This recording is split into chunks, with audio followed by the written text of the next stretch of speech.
Siapa orang-orang yang meragukan kebenaran Al-Quran tadi? Mohon maaf ya Bapak Ibu jangan tersinggung. Orang muslim, mukmin yang tak menjalankan isi Al-Quran, dia meragukan isi Al-Quran. Kenapa? Orang-orang meragukan kebenaran Al-Quran karena Al-Quran ini berbicara tentang yang dahulu dan masa depan. Al-Quran berbicara yang dahulu. Yang dahulu Nabi Adam, Nabi Idris, Nuh, Hud, Saleh, sama. Semua dibahas oleh Al-Quran. Tapi kan prasasti peninggalannya tak ada. Sehingga di Jeddah itu dibuatlah sepeda setinggi mungkin. Inilah peninggalan Nabi Adam. Yang uniknya tukang travel sampaikan, Bapak Ibu, ini adalah sepeda panci-panci Nabi Adam. Pertanyaannya betulkah panci Adam gitu?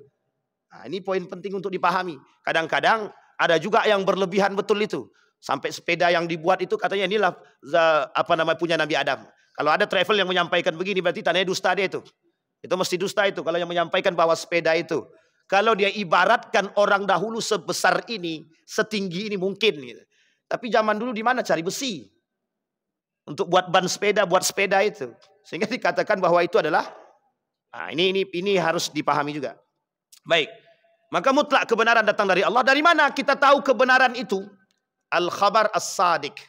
Cerita yang kita terima, kabar-kabar yang kita terima dari orang-orang yang bisa kita percaya. Nabi itu maksum. Maka cerita Nabi mesti benar. Orang yang terjaga.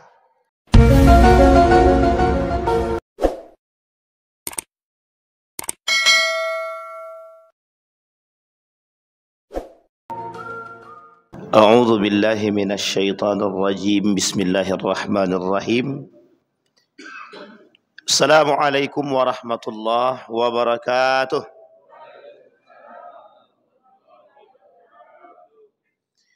Alhamdulillahi rabbil alamin.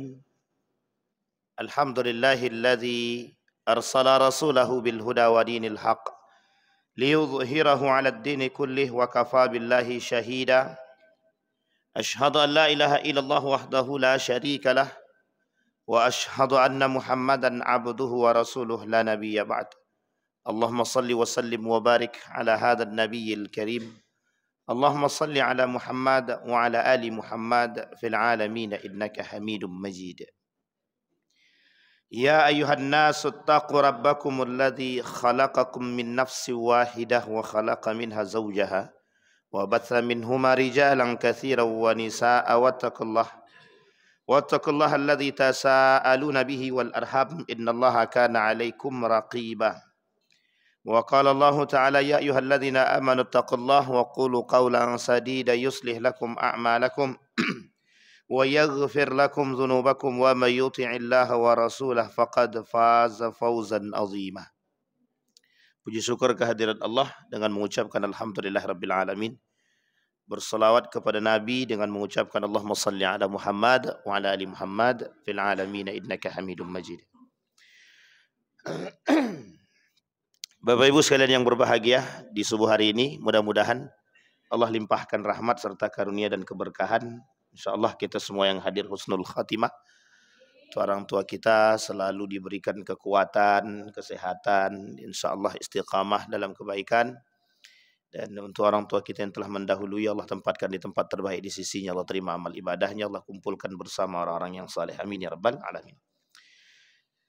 Baik Bapak Ibu sekalian yang berbahagia, di subuh hari ini kita coba ingin mengangkat masih dalam perang pemikiran yang berkaitan tentang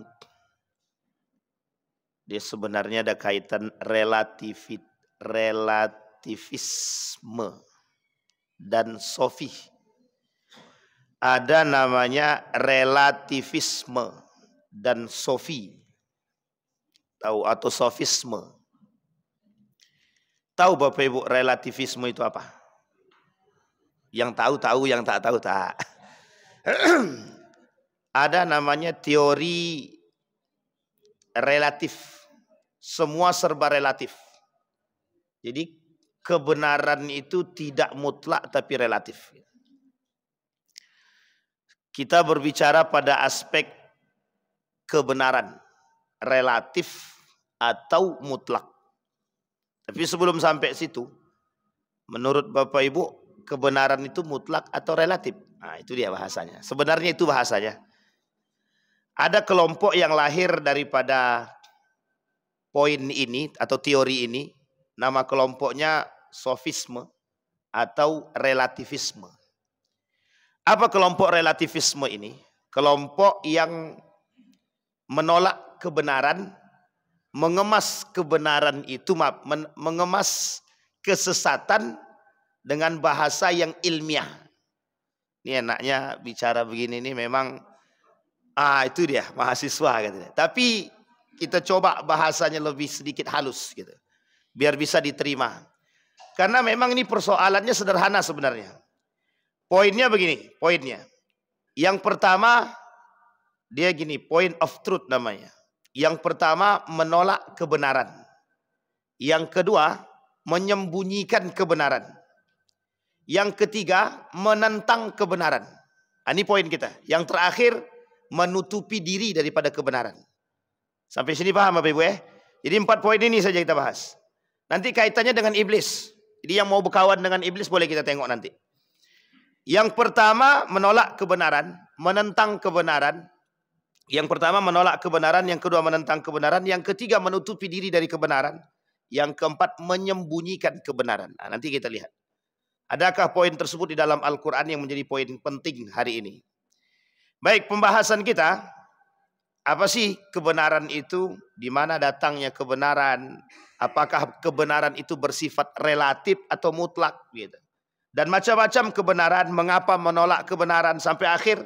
Kesimpulannya nanti adalah bagaimana konsekuensi daripada orang-orang yang menolak kebenaran, baik kebenaran yang bersifat mutlak ataupun yang nisbi, kata sebagian kalangan.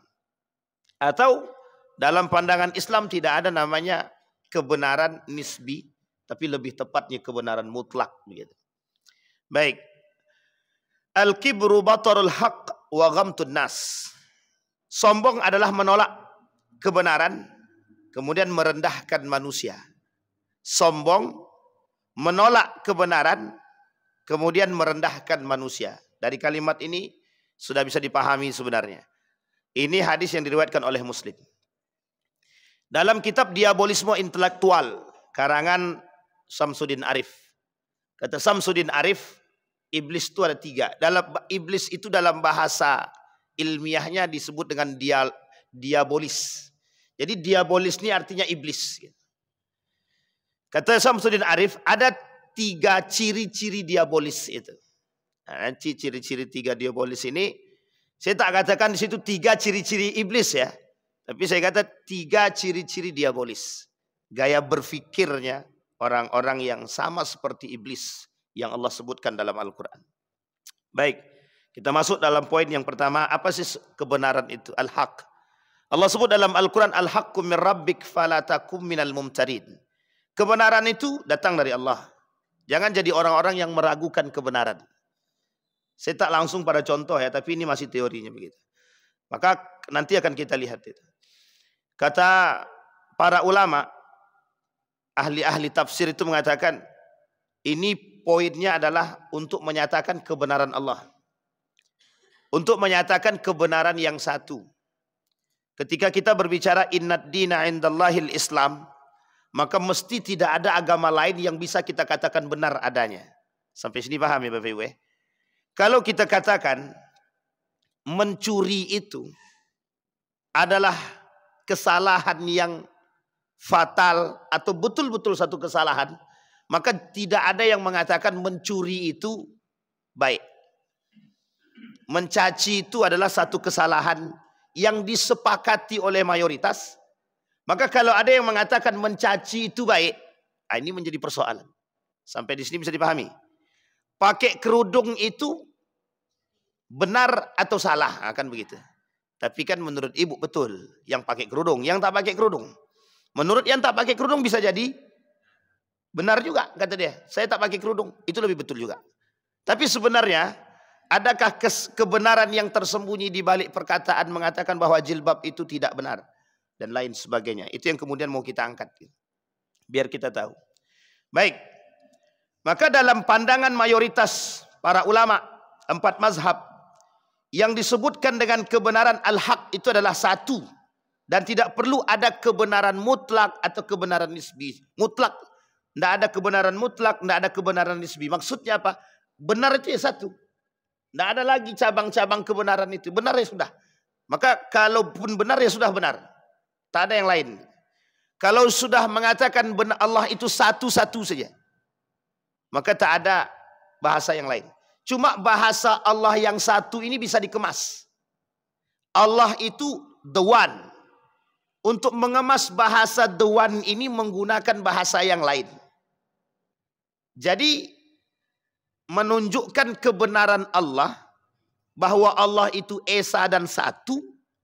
Bagaimana bisa menerima agama yang lain, bisa dikaitkan dengan Tuhan yang satu. Maka bahasanya sederhana. Yang kemarin kita bahas itu, bahasanya sederhana. Kami ini agamanya aja yang beda. Jalan menuju Tuhannya yang beda.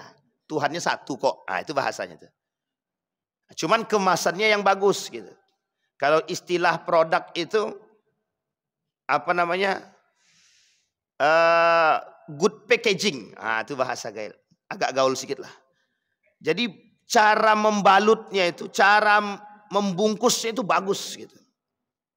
Tapi sebenarnya dia menolak gitu. Sebenarnya mereka menolak gitu. Cuma caranya yang bagus. Sampai Allah bilang dalam Al-Quran itu, innal ladzina yaktumuna ma anzalallahu minal kitab wa yashtaruna tsamanan qalila. Mereka kemas sedemikian rupa kebenaran yang mereka sembunyikan gitu. Tapi tujuannya adalah memang untuk mencari keuntungan itu tadi. Jadi sehingga bagi para ulama, orang-orang yang menolak kebenaran ini sebenarnya lucu.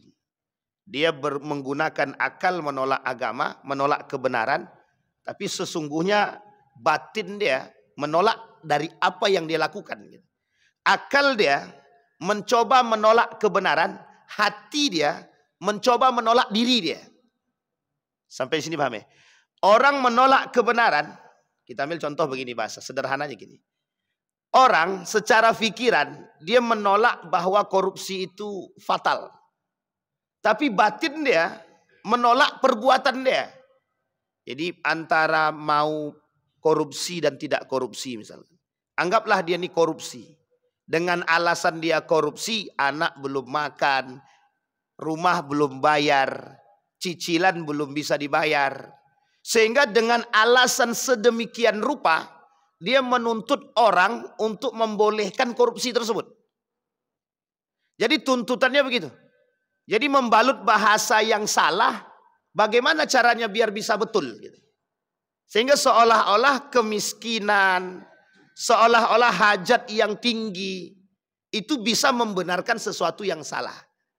Sampai sini paham ya Bapak Ibu ya? Tapi hati dia menolak. Dia korupsi dengan alasan kemiskinan, hati dia menolak perbuatan dia sendiri. Maka bahasanya, pikiran dia mencoba menolak kebenaran itu, hati dia mencoba menolak diri dia. Nah, ini bahasa sederhananya begitu. Sama halnya dengan orang-orang yang tidak mau bermaksiat. Sebenarnya tidak pengen bermaksiat, hati dia menolak untuk bermaksiat. Tapi dalam otak dia, kalau aku tak maksiat, tidak gaul.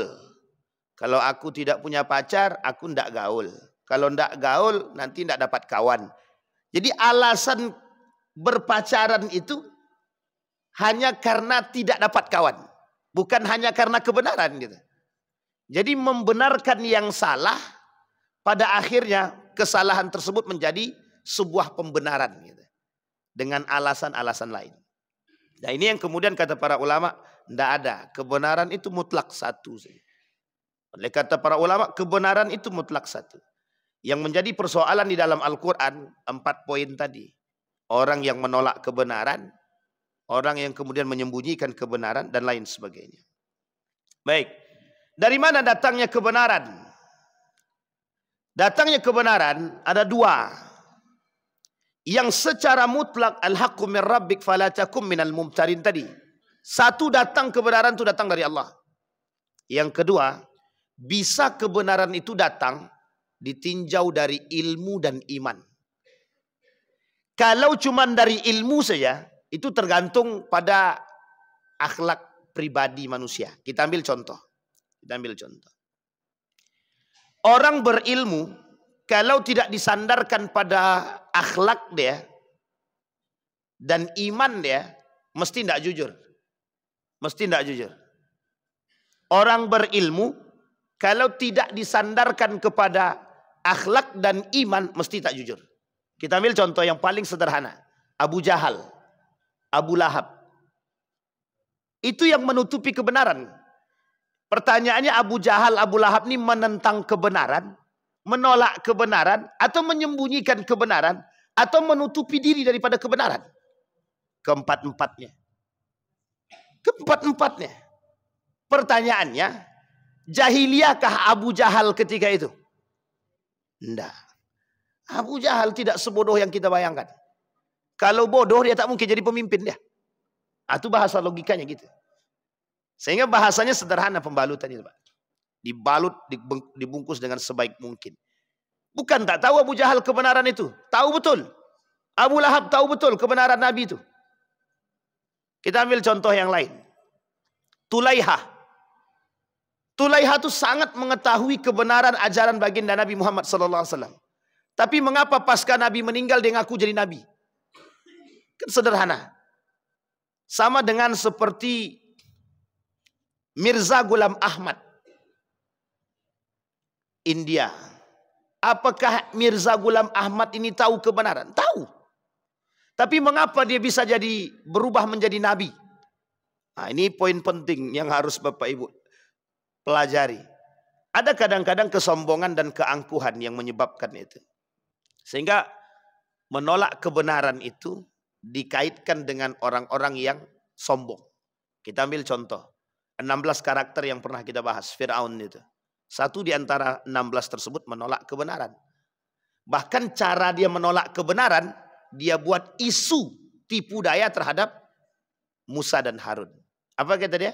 Musa dan Harun itu tukang sihir. Musa dan Harun itu ingin mengambil jabatanku.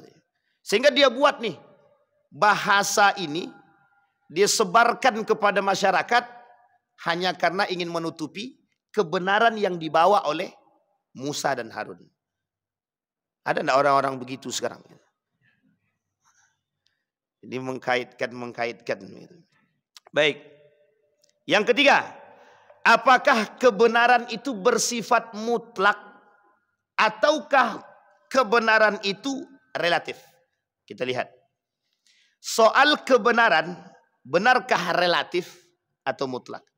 Pengetahuan umat muslim tentang Allah dengan nama-namanya dan asmaul husnanya dan sifat-sifatnya bersifat tauqifi. Nah, ini harus kita bahas dulu. Nama-nama di dalam Al-Quran ada dua pendapat. Yang pertama tauqif, yang kedua taufiq. Yang pertama tauqifi, yang kedua taufiqi. Kalau tauqifi datang dari Allah, langsung masuk kepada Rasulullah. Kalau taufiqi, ijtihad al-ulama. Sekarang saya tanya, nama-nama dalam Al-Quran itu sifatnya tauqifi atau taufiqi? Tauqif berarti datang dari Allah. Taufiq berarti ijtihad ulama yang mendapatkan anugerah ilahi juga. Sekarang pertanyaannya, datang dari Allah kah atau datang daripada ijtihad ulama? Ada nama-nama surat. Surat Taubah punya 15 lebih nama. Al-Fatihah punya 7 lebih nama. Al-Ghafir punya 3 nama. Al-Ikhlas punya 1, 2, 3, ada sekitar 5 lebih nama surat Al-Ikhlas. Tapi yang kita tahu kan cuma Al-Ikhlas. Al-Fatihah, At-Taubah, Mu'min, Ghafir, Al-Mu'minun, dan yang lain. Ada Al-Hujurat, kamar-kamar. Kata sebagian para ulama, nama-nama surat ini taufiq, hasil ijtihad para ulama. oleh Profesor Dr. Haji Yunahar Ilyas dalam kitabnya Ulumul Quran, mengatakan mengambil jumhur ulama bahwa nama-nama surat tak datang dari ijtihad ulama, tapi datang daripada Allah, sifatnya tauqif. Allah yang kemudian memberikan, mewahyukan kepada baginda Nabi Muhammad SAW. Dan Nabi kemudian yang menyampaikan kepada para ulama. Sama, kalaulah ayat Al-Quran, nama ayat-ayat atau surat-surat tersebut sifatnya datang dari Allah, maka bisa kita katakan kebenaran itu juga mutlak datang dari Allah. Bisa kita katakan asma'nya Allah, nama-namanya Allah, itu namanya dari Allah semua. Ada berapa nama-nama Allah ini? Beserta sifatnya. Nah, dalam bahasa lain 99. Nah kemudian, kata para ulama, dari mana taunya manusia bahwa ini bersifat tauqif atau datang dari Allah? Satu jalannya, tak ada jalan yang lain. Wahyu. Makanya kenapa ada Tulaiha, dia bilang aku habis bersemedi. Makanya Allah turunkan wahyu. Karena dia tahu bahwa Nabi dapat wahyu itu gara-gara bersemedi tadi. At-Tahannus di Gua Hira. Maka kata dia, aku juga sama. Masuk dalam hutan, datang wahyu. Jibril datang, kata dia. Padahal Jibril tak datang, yang datang itu iblis. Yang datang iblis, yang datang itu jin, itu yang membisikkan kepada dia. Udahlah jadi nabi aja lah, kau kan pandai bahasa Arab, katanya. Jadi sekarang, waktu itu, orang bisa jadi nabi itu gara-gara bahasa Arab. Jadi asal bisa bahasa Arab bisa ngaku nabi. Kalau sekarang sebenarnya beda-beda tipis saja. Sudah tak pandai bahasa Arab, bahasa Inggris pun tidak, ngaku nabi pula lagi. Nah, ini makanya bahasanya agak-agak gimana gitu. Ada orang yang baru-baru ini ngaku dapat wahyu misalkan. Ini bahasanya di situ. Kok bisa ada manusia yang baru-baru ini mengaku dapat wahyu? Aku ini dapat wahyu, berarti kalau dia dapat wahyu, itu nabi berarti. Berarti dia nabi. Pertanyaannya adalah, kapan dia mengatakan diri dia nabi? Kapan dia deklarasi diri dia nabi? Setelah dia merasa dapat wahyu. Pertanyaannya, kapan dia dapat wahyu? Dan bagaimana cara dia dapat wahyu? Kalau dia kata dapat wahyu melalui mimpi, dapat wahyu melalui bisikan-bisikan goib, itu jelas kalau dah begitu itu tak sulit untuk kita katakan kalau itu malaikat. Bisa jadi jin, iblis, hantu belau masuk jadi satu di situ. Maka wajar ketika iblis mengatakan kepada manusia itu, satu-satunya yang diberikan kewenangan oleh Allah karena dia maksa minta gitu kan. Apa mintanya? Mintanya sederhana saja. Berikan tunda kematian dia agar bisa menghasut anak Adam. Nah, sekarang pertanyaannya, gara-gara permintaan itulah maka banyak iblis berkeliaran dekat kita sekarang nih. Kenapa iblis banyak berkeliaran? Karena memang itu tujuannya. Maka bahasanya iblis yang menolak kebenaran. Dia tak mau ngaku jadi, tak mau bersujud kepada Adam. Hanya gara-gara karena dia diciptakan dari api, sementara Adam diciptakan dari bahan dasar tanah atau saripati dia. Jadi dia kata bahwa api ini lebih berkuasa. Karakter-karakter seperti ini yang masuk kepada Fir'aun. Gitu. Karakter-karakter seperti ini yang kemudian merajalela di tengah umat manusia. Gitu. Sehingga mengaku uniknya manusia sekarang, iblis tidak. Tapi dia manusia gitu. Sama-sama terbuat dari tanah atau saripati tanah gitu. Saripati bunga gitu. Tapi mengapa yang satu bersifat seperti iblis, yang satu tidak? Gitu. Dia kan cuma pilihannya cuma dua dalam kehidupan ini. Tidak ada yang lain. Baik, buruk, dah selesai. Kalau baik dia, jelas aturan mainnya. Kalau buruk dia, ini masalah dia. Maka ketika iblis mengatakan, aku tak akan bersujud kepada Adam. Kenapa tak mau bersujud? Aku diciptakan dari api, jelas lebih unggul daripada tanah. Ini berarti kalau ada manusia yang seperti itu, dia sudah mengaku seperti iblis. Paling tidak menyerupai karakter iblis. Maka sebenarnya kita tak mau katakan orang itu iblis, tidak.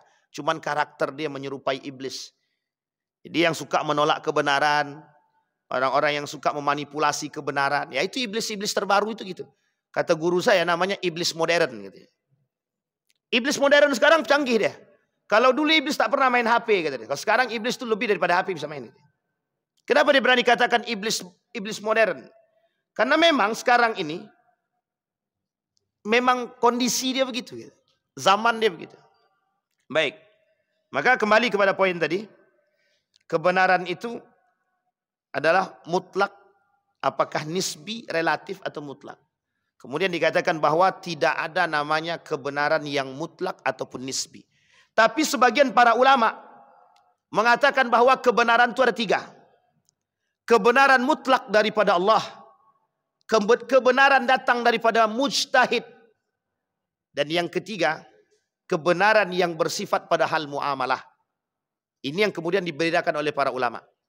Kebenaran yang bersifat pada muamalah ini tadi, ini kita ambil contoh nih.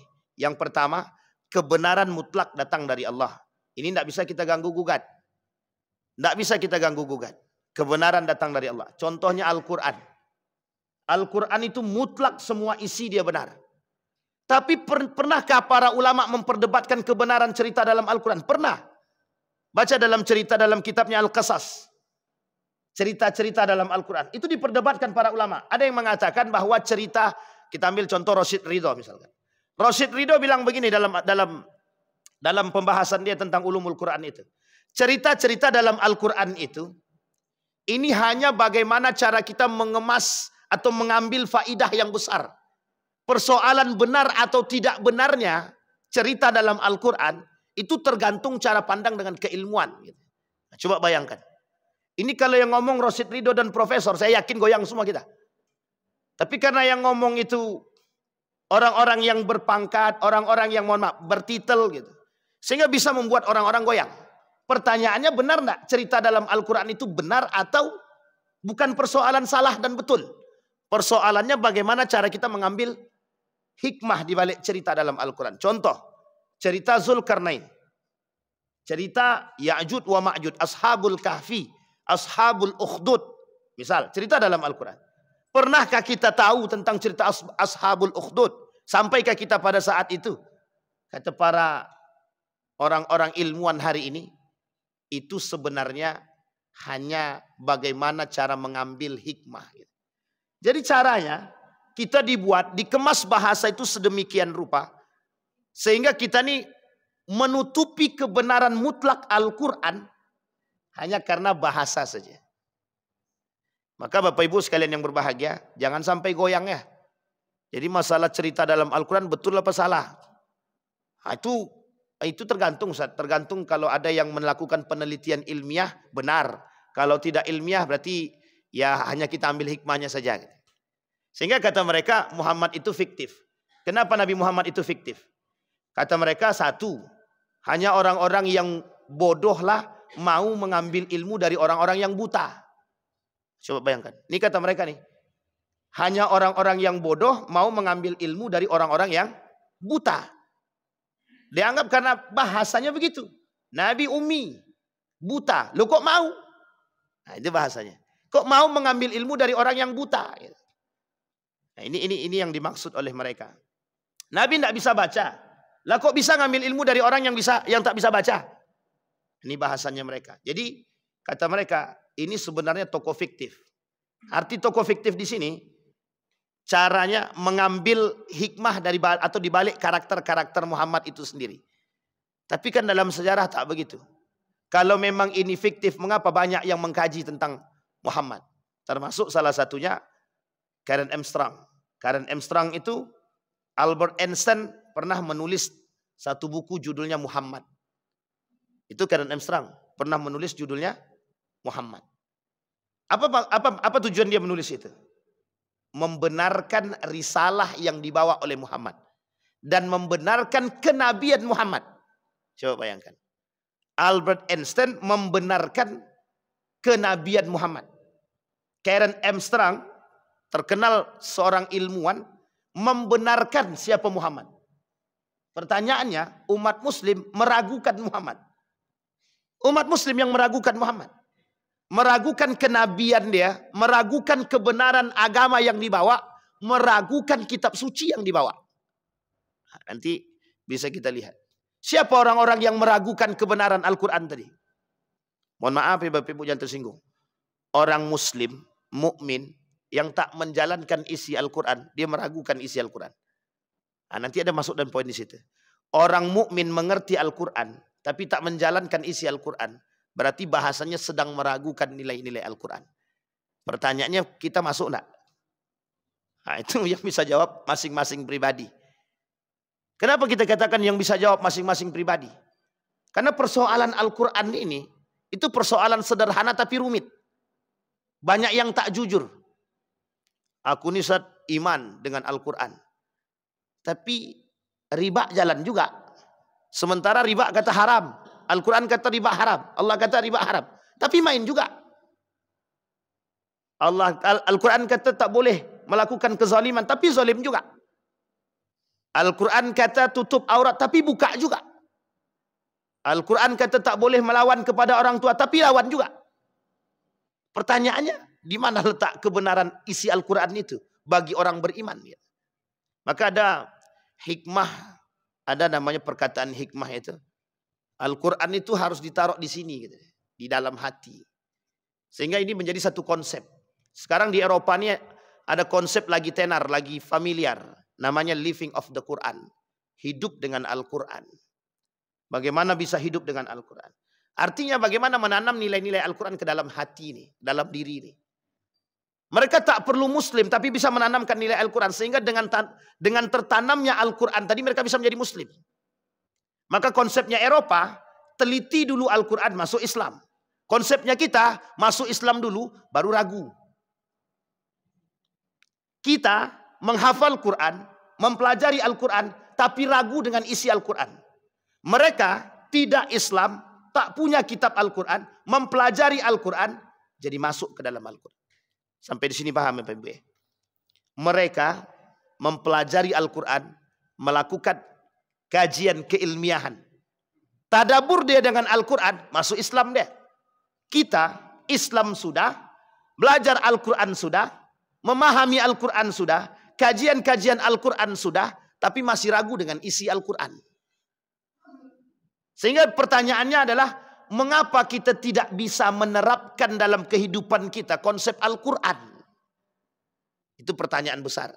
Yang bisa jawab, itu hanya orang-orang yang beriman. Kenapa? Karena orang berimanlah yang punya Quran. Orang muslim belum tentu dia punya Quran. Buktinya yang menolak kebenaran, muslim juga. Yang menolak, yang menyembunyikan kebenaran, muslim juga. Yang mengatakan semua agama sama, muslim juga. Yang mengatakan korupsi kami mencuri ini terpaksa, muslim juga. Kami belum siap pakai kerudung karena hati kami belum bersih, muslim juga. Artinya adalah muslim sendiri yang menolak kebenaran Al-Quran. Pertanyaannya, dia menolak, menyembunyikan atau menutupi diri dia daripada kebenaran, itu yang kemudian mau kita til. Baik. Apa kata Allah dalam Al-Quran? Wa minan nasi man yujadil fillah bighairi ilmin wala hudan wala kitabim munir. Kata Allah, di antara manusia ada yang berdebat dengan Allah tanpa ilmu, tanpa petunjuk, tanpa kitab wahyu yang diberikan atau yang memberikan penerangan kepada mereka. Kemudian lanjut. Innama ya'murukum bis-su'i wal fakhsha wa an taqulu 'ala Allahi ma la ta'lamun, kata Allah. Sesungguhnya syaitan itu hanya menyuruh kamu berbuat keji dan jahat dan mengatakan terhadap Allah apa yang tidak kamu ketahui. Ini dalam surat Al-Baqarah ayat 169. Kemudian dalam ayat yang lain dalam surat Yunus ayat 68. Apa kata Allah? Mereka orang-orang Yahudi dan Nasrani berkata, Allah mempunyai anak. Maha suci Allah, dialah yang maha kaya. Kepunyaannya apa yang ada di langit dan apa yang ada di bumi. Kamu tidak mempunyai hujjah tentang ini, pantaskah kamu mengatakan terhadap Allah apa yang kamu tidak ketahui? Jadi ini diartikan begini oleh para ulama. Kata para ulama, orang-orang Yahudi dan Nasrani bilang Allah punya anak. Ini sebenarnya merujuk kepada pemahaman Laqad kafara alladzina qalu innallaha thalithun thalatha. Laqad kafara alladzina qalu innallaha huwal masih ibn Maryam. Jadi ini sebenarnya membantah konsep-konsep Trinitas itu. Orang-orang yang menolak kebenaran Allah, keberadaan Allah. Jadi poinnya Bapak Ibu sekalian yang berbahagia, bahwa dalam ayat ini disampaikan kepada kita bahwa ada orang-orang yang memang mereka beranggapan bahwa Allah itu punya anak, gitu. Bahwa Allah itu maha kuasa tapi punya kawan, gitu. Nah, samalah seperti manusia-manusia sekarang yang percaya kepada manusia, yang mempertuhankan jabatan, berarti kan dia punya Tuhan baru, gitu. Jadi Allah itu gandengan. Pas lagi susah datang Allah, pas kaya lupa dengan Tuhan, gitu. Jadi ini manusia zaman sekarang yang disebut dengan manusia modern itu begitu. Jadi yang dicinta adalah, yang dituhankan adalah kekuasaan, jabatan. Yang dicintai, yang dituhankan adalah harta. Yang dituhankan adalah wanita, gitu. Sehingga dia tak mempertuhankan Allah. Tapi kalau sudah punya masalah, datangnya ke Allah. Sebenarnya Allah bisa saja kata, kau datang kepadaku kalaulah susah, pas lagi senang lupa, kata dia. Itu cuman Allah tak mungkin katakan begitu, gitu. Allah tunjukkan rahmat dia baik, gitu. La taqnatu min rahmatillah, la taqnatu min rauhillah. Sampai Allah berani kata begitu. Allah katakan demikian. Sebenarnya kan bahasanya begitu. Kalau susah datang kepada aku, kata Allah. Kalau senang lupa aku, kata dia. Nah, inilah bahasa itu sebenarnya. Ya Allah, hari ini ku punya banyak masalah, ya Allah. Banyak masalah, dia datang sama Allah. Pas sudah lagi tenang-tenangnya, lupa dengan Tuhan. Korupsi pun jalan, gitu. Ini bahasanya begini. Ini bahasa sederhana ilustrasi saya kasih. Sumpah dengan Al-Quran, korupsi dengan Bismillah, gitu. Sampai di sini paham maksud saya Bapak Ibu. Ini jangan tersindir ya, jangan tersindir. Tapi memang begitu bahasanya, gitu. Sumpah dengan Al-Quran, korupsi dengan Bismillah. Nah, jadi na'udzubillah tsumma na'udzubillah. Coba kita bayangkan, gitu. Berapa banyak manusia yang tahu akan kebenaran Al-Quran, gitu. Sampai mereka bersumpah dengan Al-Quran. Tapi mengapa mereka menyimpangkan? Itu tadi poinnya nanti. Bahwa ada iblis-iblis yang menghasut di tengah jalan. Pas bersumpah dengan Al-Quran tuh niatnya sudah ikhlas, bersih. Tapi tengah jalan, nengok duit tuh jauh. Goyang deh.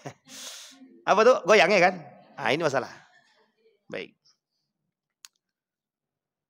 4 macam kebenaran. Ada 3. Yang tadi sudah kita sampaikan. Kebenaran mutlak daripada Allah. Kemudian kebenaran yang datang daripada mujahid. Kita lihat kebenaran yang datang dari Allah. Itu tak bisa diganggu gugat seperti Al-Quran tadi. Cerita Allah dalam Al-Quran tentang Nabi Musa, Nabi Yunus, dan semua para nabi yang Allah sebutkan dalam Al-Quran yang 25. Semuanya cerita ini benar adanya. Kita dituntut hanya untuk meyakini dan mengimani. Maka dari mana kita bisa mengerti itu? Nah, ini Bapak Ibu yang menjadi persoalan. Kenapa orang-orang meragukan kebenaran Al-Quran? Karena Al-Quran ini berbicara tentang yang dahulu dan masa depan. Al-Quran berbicara yang dahulu. Yang dahulu Nabi Adam, Nabi Idris, Nuh, Hud, Saleh, sama. Semua dibahas oleh Al-Quran. Tapi kan prasasti peninggalannya tak ada. Sehingga di Jeddah itu dibuatlah sepeda setinggi mungkin. Inilah peninggalan Nabi Adam. Yang uniknya tukang travel sampaikan, Bapak Ibu, ini adalah sepeda panci Nabi Adam. Pertanyaannya, betulkah panci Adam gitu? Nah, ini poin penting untuk dipahami. Kadang-kadang ada juga yang berlebihan betul itu. Sampai sepeda yang dibuat itu katanya inilah punya Nabi Adam. Kalau ada travel yang menyampaikan begini, berarti tandanya dusta dia itu. Itu mesti dusta itu. Kalau yang menyampaikan bahwa sepeda itu, kalau dia ibaratkan orang dahulu sebesar ini, setinggi ini mungkin, gitu. Tapi zaman dulu di mana cari besi untuk buat ban sepeda, buat sepeda itu. Sehingga dikatakan bahwa itu adalah, nah, ini harus dipahami juga. Baik. Maka mutlak kebenaran datang dari Allah. Dari mana kita tahu kebenaran itu? Al-khabar as-sadiq. Cerita yang kita terima, kabar-kabar yang kita terima dari orang-orang yang bisa kita percaya. Nabi itu maksum. Maka cerita Nabi mesti benar. Orang yang terjaga. Sekarang pertanyaannya, kalau ada manusia yang tidak bisa kita percaya, berarti tidak ada yang bisa kita percaya sama sekali.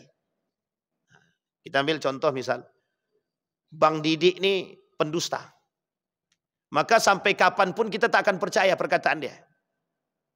Ketika dia sampai di ujung Pelalawan, dia kata di Pelalawan ini hujan. Karena dia pendusta, tak ada yang percaya. Meskipun hujan beneran gitu. Karena bawaan pendusta dia.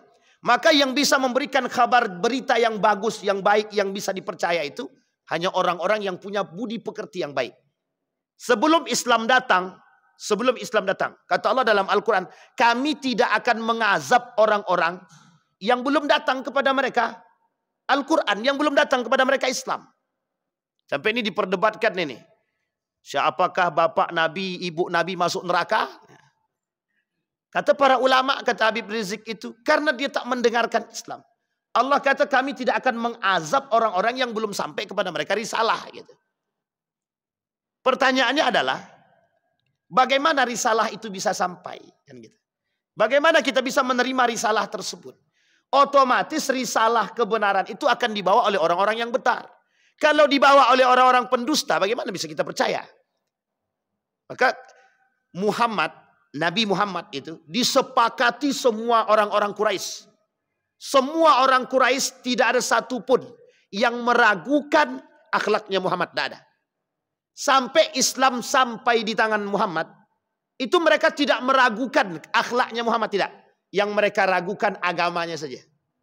Sebenarnya bukan mereka ragukan. Mereka tahu kalau yang dibawa oleh Muhammad itu betul, cuma karena gengsi tadi.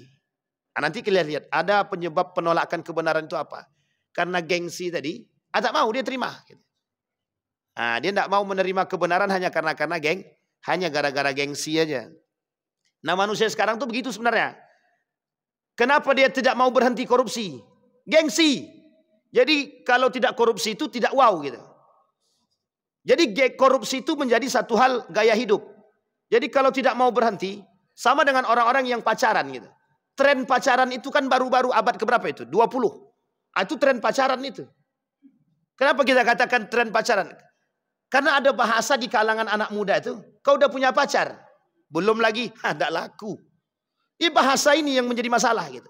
Coba bayangkan, rusak generasi cuma gara-gara bahasa. Gengsi, sama. Ada orang-orang sosialita misal.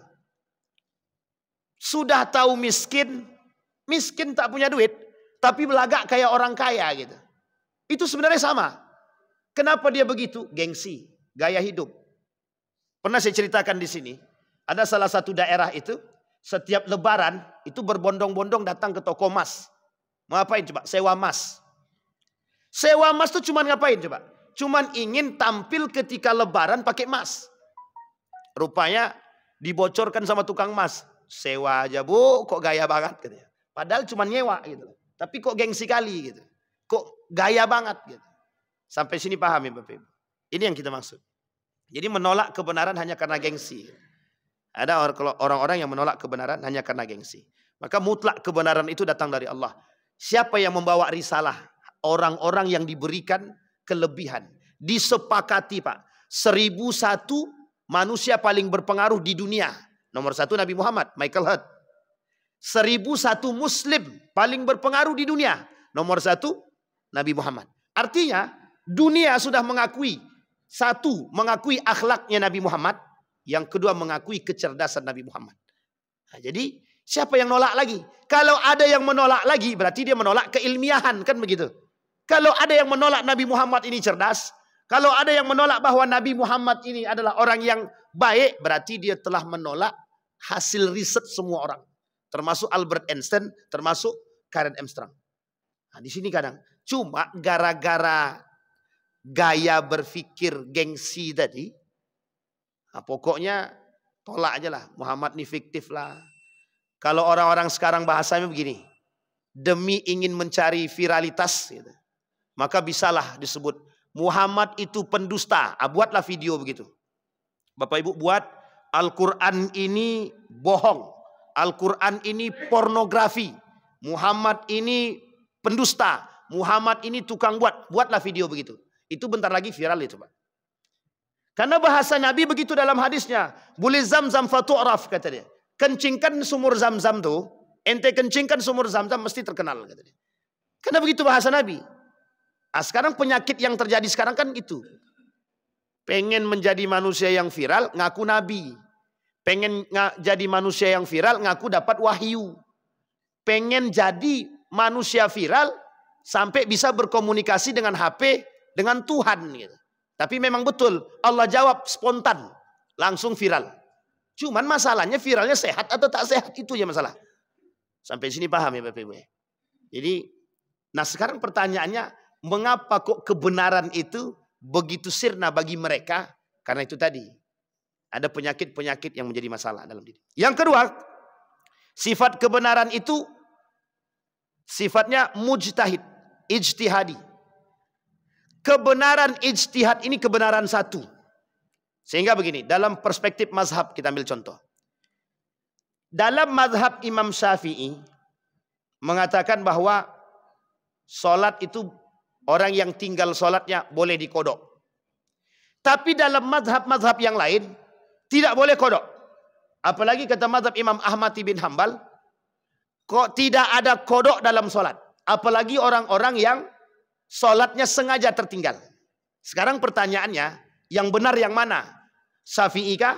Hambali kah? Maliki kah? Abu Hanifah kah? Mana yang betul Bapak Ibu? Ini yang menjadi masalah kenapa kita kelahi sekarang.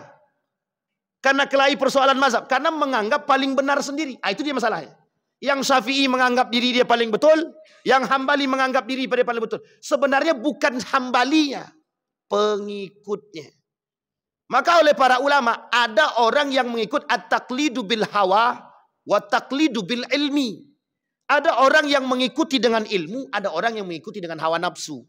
Orang yang mengikuti dengan ilmu, itu jelas jalannya, Pak. Tapi orang yang mengikuti dengan hawa nafsu, fanatisme, taklid buta kalau bahasa lainnya. Sampai di sini paham Bapak Ibu? Sehingga tidak bisa Bapak Ibu kata kebenaran itu dalam aspek ijtihad itu semuanya benar. Jadi kita tak bisa mengklaim kita benar sendiri, tapi dalam bentuk ijtihad. Karena orang-orang yang berijtihad ini dapat label ijtihad itu banyak syarat. Syarat berijtihad itu hafal Quran, hafal hadis di atas 6.000.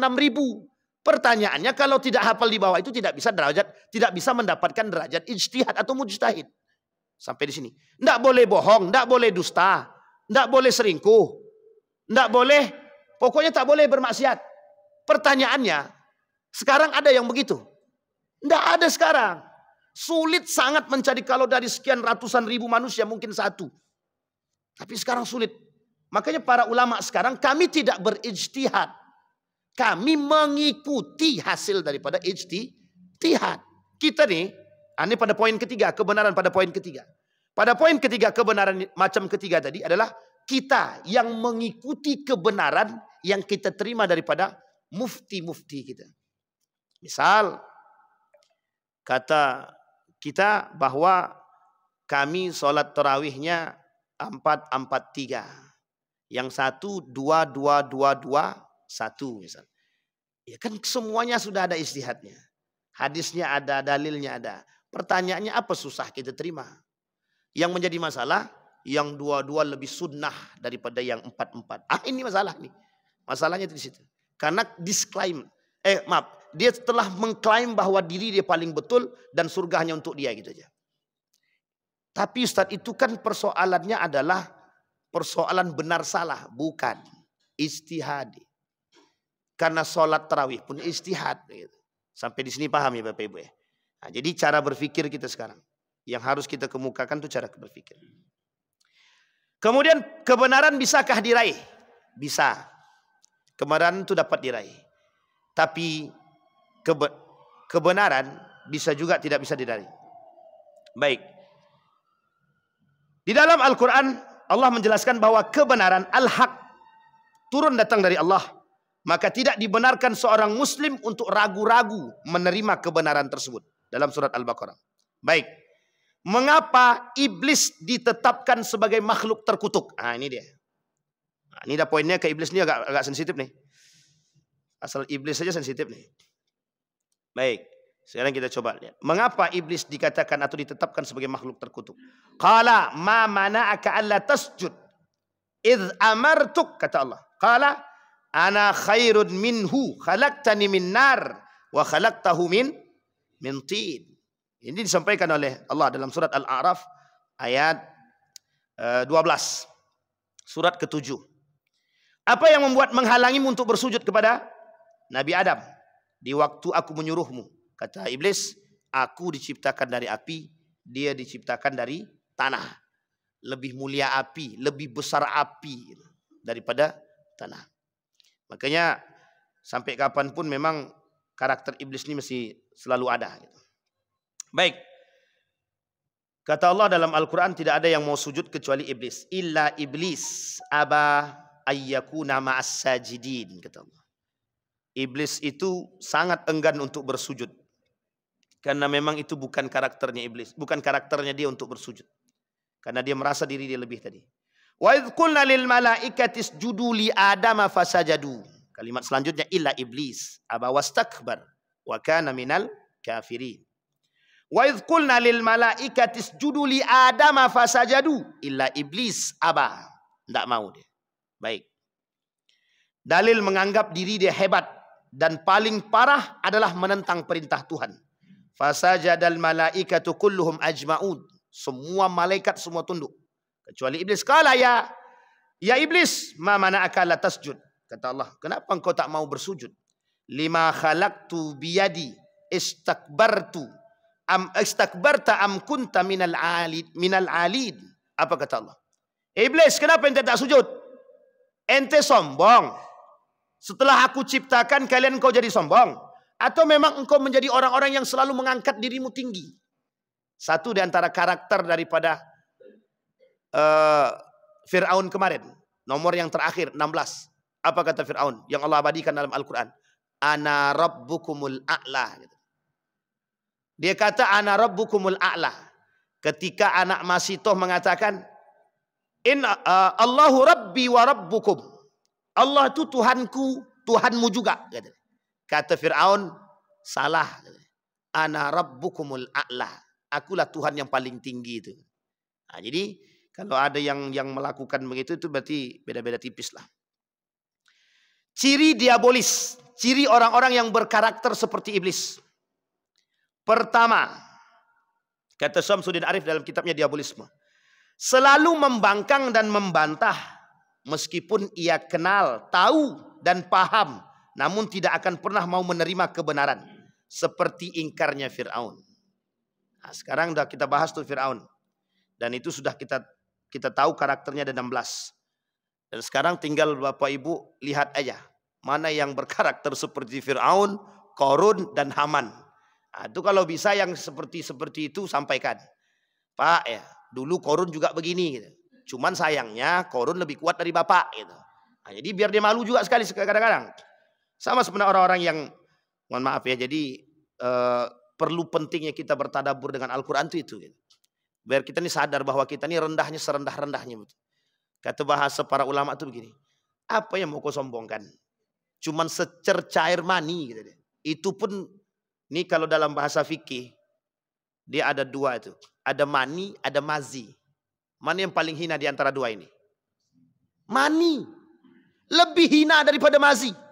Nah, coba bayangkan. Padahal mazi itu tak bisa menghasilkan anak. Mani bisa menghasilkan anak. Nah, coba bayangkan. Tapi lebih hina mani daripada mazi. Mazi itu orang yang membayangkan berhubungan kemudian keluar air. Namanya mazi namanya. Sementara mani itu orang yang berhubungan badan sampai keluar. Itu mani namanya. Kalau cuma membayangkan kemudian keluar, itu namanya mazi. Mazi ini kalau dia keluar cukup bersihkan, tak perlu dia harus mandi besar. Sementara mani wajib dia mandi. Maka lebih hina mana sebenarnya? Sekarang pertanyaannya, apa yang mau kau banggakan gitu? Nah, ini bahasanya para ulama. Makanya dalam ilmu tasawuf itu dikatakan, kalau mau meninggi, tengok bawah katanya. Apa bedanya dirimu dengan tanah katanya? Cuman beda tipis saja. Di tanah itu ada tai ayam, ada tai semua banyak katanya. Samalah dengan dirimu itu gitu. Itu bahasanya Pak. Biar manusia itu merendah. Saya dulu pernah disampaikan oleh guru saya Profesor Dr. Haji Nahar Ilyas itu. Apa kata dia? Mengapa banyak jamaah tabligh itu melatih diri mereka dengan mengemis, kata dia. Karena sesungguhnya diri mereka itu seperti itu rendahnya gitu. Artinya apa? Untuk melatih diri nih biar bisa ikhlas. Itu melatihnya harus begitu. Coba dia mengemis. Ada enggak? Melatih diri, melatih amarah gitu. Bagaimana karakter manusia-manusia itu? Apakah dia dengan mengemis itu adakah yang peduli? Atau diri dia sendiri mampu dan kuat atau tidak? Bisa enggak dia menurunkan ego dia, sombong dia, angkuh dia? Apa kata Ustadz yang meninggal itu? Zulkarnain. Zulkarnain itu. Kalau di jamaah tabligh nih kata dia, kita tak muji, tapi ini karakter ya. Karakter cara mereka melatih. Setiap orang bisa melatih diri masing-masing. Kata mereka, ya kami melatihnya begitu memang. Masuk masjid diusir. Gitu. Tapi kami tak marah. Kenapa tak marah? Ya melatih diri Pak. Siapa di antara kita yang sekarang berani keliling rumah orang untuk mengemis, melatih diri? Tidak ada Pak. Sangat yakin saya tak ada. Sulit Pak. Kenapa begitu? Mereka hanya untuk menundukkan kesombongan. Menundukkan keangkuhan. Kalau sekarang tak begitu karakter manusia. Kalau bisa tinggi, tinggi dia. Hanya saja mungkin tak sanggup tinggi itu saja. Kalau bisa dia lebih tinggi daripada Tuhan, mungkin mau mengaku Tuhan semua. Cuman karena tak sanggup tadi. Baik, itu yang pertama cirinya. Yang kedua, intelektual, diabolik, bersikap takabur, sombong, angkuh, congkak, arogan. Ini karakter iblis juga. Pengertian takabur ini dijelaskan dalam hadis baginda Nabi Muhammad SAW. Sombong ialah menolak yang hak. Batarul haq wa ghamtul. Kata Nabi, sombong itu menolak daripada kebenaran dan merendahkan orang lain. Nah, ini poin penting. Jadi pada karakter iblis yang kedua, iblis itu suka merendahkan siapapun. Karena memang kata iblis, kan aku yang paling kuat. Sehingga oleh iblis tak ada lagi yang lebih kuat selain daripada diri dia. Iblis yang paling kuat di atas iblis cuma satu. Tuhan gitu. Tak ada yang lain. Sampai malaikat pun disanding sama dia. Malaikat enggak usah. Begitulah bahasanya. Sama Pak, manusia sekarang begitu. Manusia sekarang ini kalau sudah punya kekuasaan, punya harta, punya lebih, dia sekarang merasa orang lain itu di bawah dia aja. Orang lain di bawah dia. Ini yang ingin kita katakan dalam diri kita. Jangan sampai karakter-karakter seperti ini tertanam. Karena sesungguhnya bisikan iblis itu jelas. Ada bahasan buku itu yang disebut dengan Talbisul Iblis kan. Ini Bapak Ibu kan sudah bahas itu, sudah pernah belajar. Karakter dalam kitab Talbisul Iblis itu kenapa penting betul dibahas? Karena memang di situ permainan iblis semua gitu. Jadi manusia-manusia sekarang ini tak lepas daripada hasutan iblis gitu. Maka kalau dikatakan oleh Samsudin Arif bahwa manusia hari ini berkarakter seperti iblis dari karakter pemikiran mereka, ya sebenarnya beda tipis saja. Cuman bedanya iblis hidup pada masa itu sampai sekarang dia masih hidup gitu. Manusia sekarang iblis tidak, tapi manusia menyerupai iblis gitu. Baik, akibatnya apa? Orang yang mengikuti kebenaran sebagaimana yang dinyatakan dalam Al-Quran atau hadis baginda Nabi dianggap dogma. Sehingga ketika ada orang-orang yang mengemukakan kebenaran bagi mereka itu masalah. Kita ambil contoh Profesor Dr. Musda Mulia. Kata Profesor Musda Mulia itu, di mana kalau ada orang Muslim menganggap agama dia paling benar dan menganggap surga itu milik dia saja, maka sesungguhnya dia telah berpikir picik. Jadi kebenaran agama itu kata dia relatif. Nah, ini masalahnya Pak di sini. Kenapa poin itu terangkat? Ini dia poinnya. Kata mereka kebenaran agama itu relatif. Betulkah begitu? Tak. Kebenaran agama itu mutlak, yang benar cuma satu. Tidak ada yang lain. Maka kata mereka, itu kata beliau. Sehingga muncul kelompok yang disebut dengan relativisme itu artinya begini. Kelompok-kelompok yang merelatifkan kebenaran. Sama, kita dituntut untuk membenarkan agama yang lain itu sama. Makanya konsep kemarin kita bahas 3 agama jadi satu. Abrahamic religion itu konsepnya itu memang. Konsepnya cuma itu. 3-3 ini benar. 3-3 ini benar. Tuhannya satu. Allah Tuhannya, agama Yahudi, agama Nasrani, Islam. 3-3 ini jadi satu. Siapa satu itu? Allah Tuhannya, Nabinya satu juga, Ibrahim. Ibrahim yang kemudian melahirkan agama-agama 3 ini. Nah, inilah bahasa dia. Akhirnya kita dituntut untuk membenarkan agama yang 2 lagi. Kalau sudah benar agama 2, itulah yang mereka harapkan. Jadi seolah-olah kebenaran Islam tertutupi. Sampai sini paham ya Bapak Ibu. Jadi bagi mereka Islam itu tidak bisa mengatakan bahwa dia benar sendiri, itu tidak bisa. Jangan sampai kita nih umat muslim ini mengakui kebenaran Islam itu mutlak sendiri. Tidak. Maka harus mengakui kebenaran agama yang itu yang salah. Gitu. Itu yang bermasalah. Gitu. Sehingga dampak perbuatan daripada kesombongan, keangkuhan dalam berpikir tadi seperti itu. Baik. Yang ketiga, mengaburkan dan menyembunyikan kebenaran, talbis. Wa kitmanul haq. Nah, inilah orang-orang yang suka menyembunyikan kebenaran. Bapak Ibu, di dalam Al-Quran itu ada banyak hal. Orang-orang yang suka menyembunyikan kebenaran, maka dia akan terhalang daripada hidayah. Nah, sampai di sini bisa dipahami Bapak Ibu ya. Jadi ada orang tahu kebenaran, tapi tak berani dia mengatakan kebenaran. Antara tak berani, itu kalau tak berani berarti ada tekanan. Ada orang yang mengetahui kebenaran, tapi sengaja dia sembunyikan. Ini berbeda dengan orang yang memiliki tekanan. Ada orang yang tahu kebenaran, tapi dia tolak kebenaran. Nah, ini lain lagi ceritanya Bapak Ibu. Jadi ini sekarang yang kita hadapi. Tantangan kita sekarang adalah kebenaran itu sifatnya seperti apa. Dan kebenaran itu sekarang seperti apa. Banyak orang-orang tak berani menyampaikan kebenaran, ada karena banyak aspek. Apakah mereka menentang, ataukah mereka, mohon maaf, di bawah tekanan. Nah, sekarang yang banyak yang mana, di bawah tekanan atau yang mana? Nah, itu pandai-pandai Bapak Ibu lah. Nah, gitu. Oke Bapak Ibu sekalian yang berbahagia. Nah, kapan waktu kita lanjutkan Bapak Ibu? Kita selesaikan. Masih panjang slide-nya Bapak Ibu. Masih ada 20 lagi. Ini kalau kita sampaikan lagi tak selesai-selesai nanti. Nah, jadi masih banyak persoalan itu di dalam Al-Quran tentang orang-orang yang suka menolak kebenaran dan menentang kebenaran. Mudah-mudahan ada manfaat bagi kita semua. Kita berdoa kepada Allah. Semoga kita dijauhkan oleh Allah dari karakter-karakter iblis. Semoga kita dijauhkan oleh Allah dari karakter-karakternya syaitan. Dari karakter-karakter Fir'aun. Dan semoga kita termasuk orang-orang yang berani menyampaikan kebenaran. Termasuk orang-orang yang lisannya berani mengatakan kebenaran. Dan jauh daripada kedustaan. A'udzubillahi minasyaitonirrajim. Bismillahirrahmanirrahim. Alhamdulillahirabbil alamin. Hamdas syakirin, hamdan naimin. Hamda yuwafi ni'amahu wa yukafi'u mazidah. Ya Rabbana lakal hamdu. Kama yanbaghi li jalali wajhikal karim wa azim sultanik.